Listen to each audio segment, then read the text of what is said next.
Have you ever placed your trust in someone only to have it shattered? Well, I have. And today we're talking specifically about having your trust shattered along your spiritual path and the betrayal that comes with that.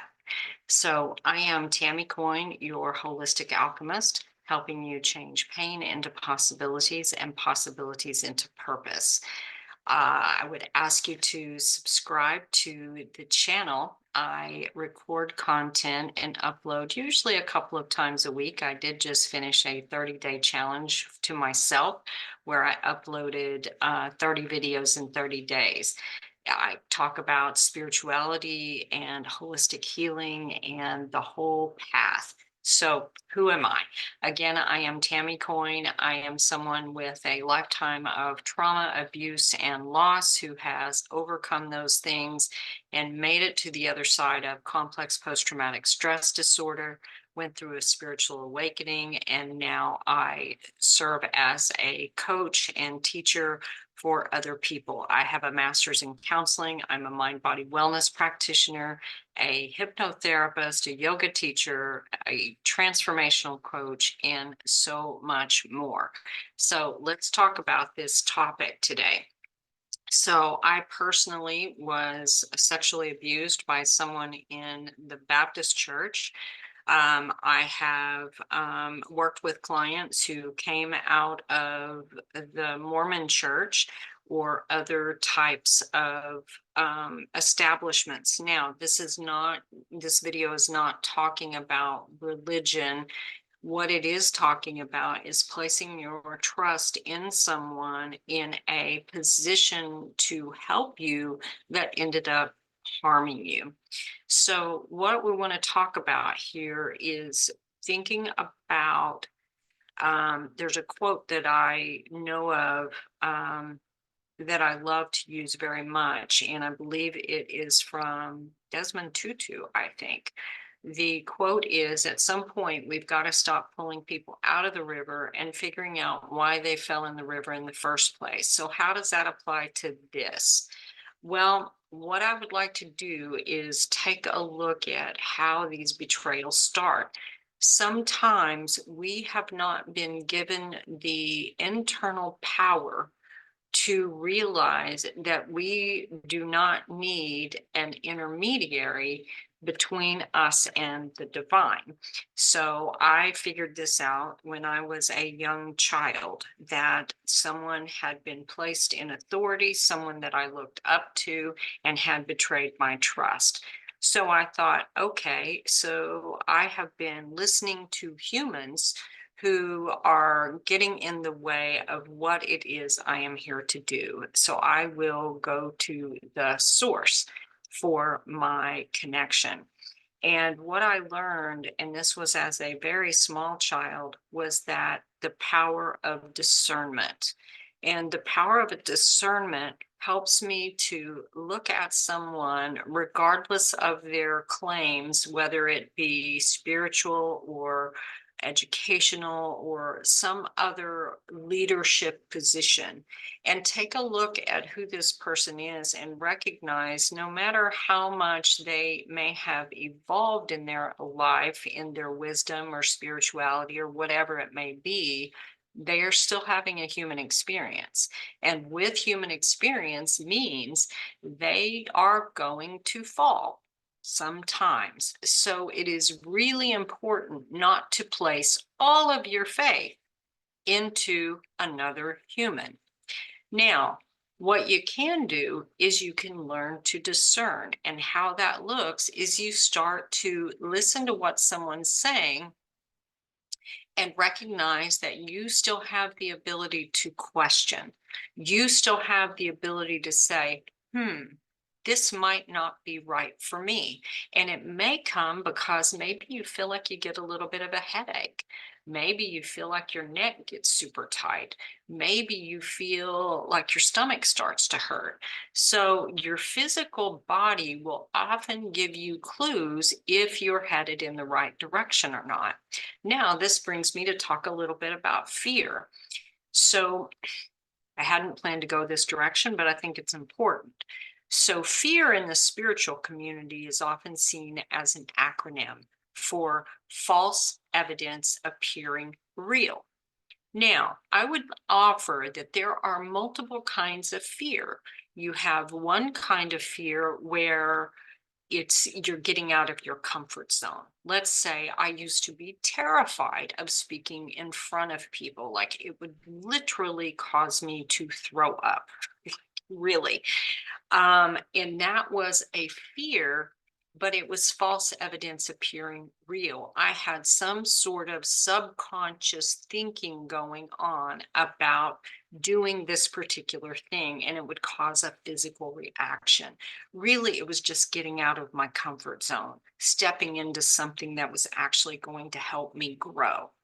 Then there's another kind of fear. Let's say if someone has a weapon pointed to your head and you're in an alley somewhere or wherever you're at, that's a real fear, right? So there's different kinds of fear. Then you have something else that comes up that maybe is a little bit of a gut feeling, or maybe it's a feeling of like, hmm, something about this doesn't feel quite right to me. So those are sort of three levels to look at when you are assessing if someone is attempting to lead you astray. So it's good, let's say, even with someone in the work that I do, like I am a coach and a teacher and a guide and a mentor. So I've had people ask me, well, are you the right choice for me? I can't answer that. That's not something I can answer for you. That's something you have to answer for you. And that requires you to watch me, take a look at me, notice what I'm doing, see how it feels in your body, and say, is this person for me or not? And you may not know why it feels like I'm the right person for you. You may not know why it feels like I'm the wrong person for you, but it's nobody's decision but yours. It's important that you know that. One of the things that I have taught my people, and when I say my people, I'm talking clients, students, that kind of thing, is it's important to know what you need for yourself. And it's okay to have guides, but don't rely 100% on these guides. They're all human. They all make mistakes, including me. So, what you want to do instead is you want to learn to discern. You want to look at the situation and say, is the feeling in my body, because this might be stepping out of my comfort zone a little bit, and I'm a little bit nervous and I'm not sure, and this might help me grow, but I'm scared? Or is this like, oh my gosh, like the weapon against your head situation where the person, you're in fear for your life? Or is it the gut feeling where you're like, I'm not sure.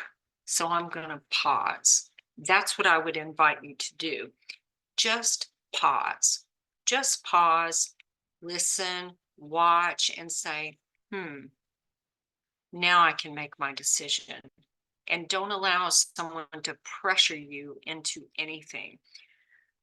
This path, I have watched this again since I was a small child, with people harming people that are vulnerable. And I am here to ask you to take your power back. Take your power back, and never giving someone all of your power. You have the power to say no, and you have the power to say yes. So when you take back your power, that takes you out of that energy of being susceptible to looking like a mark for people. And a mark is something, it's a term, if you're unfamiliar, there are some people in this world that intend to do harm to other people.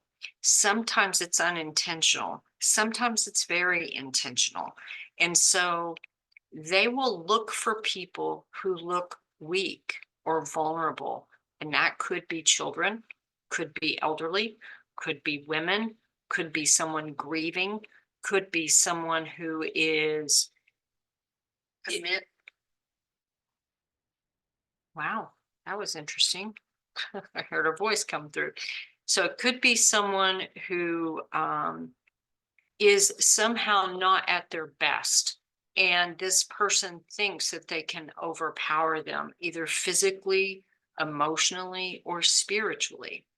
So, one of the most important things I do with clients and students is to help them understand that the goal is never for them to be dependent upon me.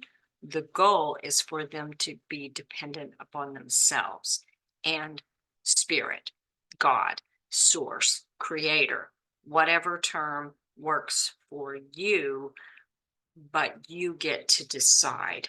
It's important that you have the power to say, this doesn't feel okay to me. This doesn't feel right to me.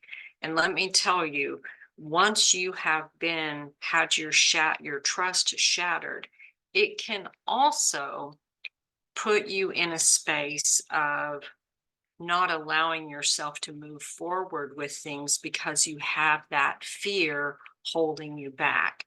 So I would invite you to continue your path, continue to explore, continue to notice, not making the mistake of deeming everyone as bad, not making the mistake of deeming everyone as the answer.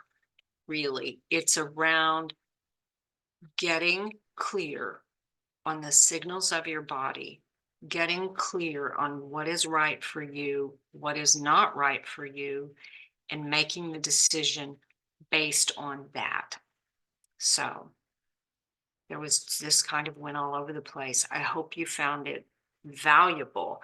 I would like to know, how's this going for you? Have you experienced this and then still trying to be on your path? Like, this is a tough place to be. And often, if we start to think that we want to veer off of a path that maybe um, is a family tradition or is something that we're used to being, and all of a sudden we feel different and we feel that we need to go another way, it is so incredibly important for you to have the clarity within yourself and the discernment within yourself and the power within yourself to say, this is the next right action for me, or this is not the next right action for me. And no one gets to make that decision but you. Okay. So, in summary, think about the spiritual path or any path where someone has some type of perceived authority, and learn to discern, take your power back, and make sure that you are choosing based on how you feel inside your own body. Sometimes, if we've led a certain kind of life, it takes us a while to know how to trust ourselves. I didn't know how to do that for the longest time. It's like, well, that'd be great, but I'm not sure I know how to do that. So I would place my trust in someone, but kind of looking at them with a side eye. You know what? Like, I got my eye on you. Let's see if this feels right. And then eventually I got to feel more comfortable so that I knew I could pick people based on my own people to help me based on my own intuition. But if any point I felt like things were going south, then I had the opportunity and the power to say, no, thank you. So thank you for watching. This is Tammy Coin, your holistic alchemist, helping you change pain into possibilities and possibilities into purpose. I would love to have you download the free 5-part series called Unboxing Your Authentic Self. I will put a link in the description and there, or in the comments, and in the description there will also be a link to schedule a free consultation if you would like to talk more about this or something else that you have going on in your life. Thank you for watching, and I'll see you in the next video. Bye-bye.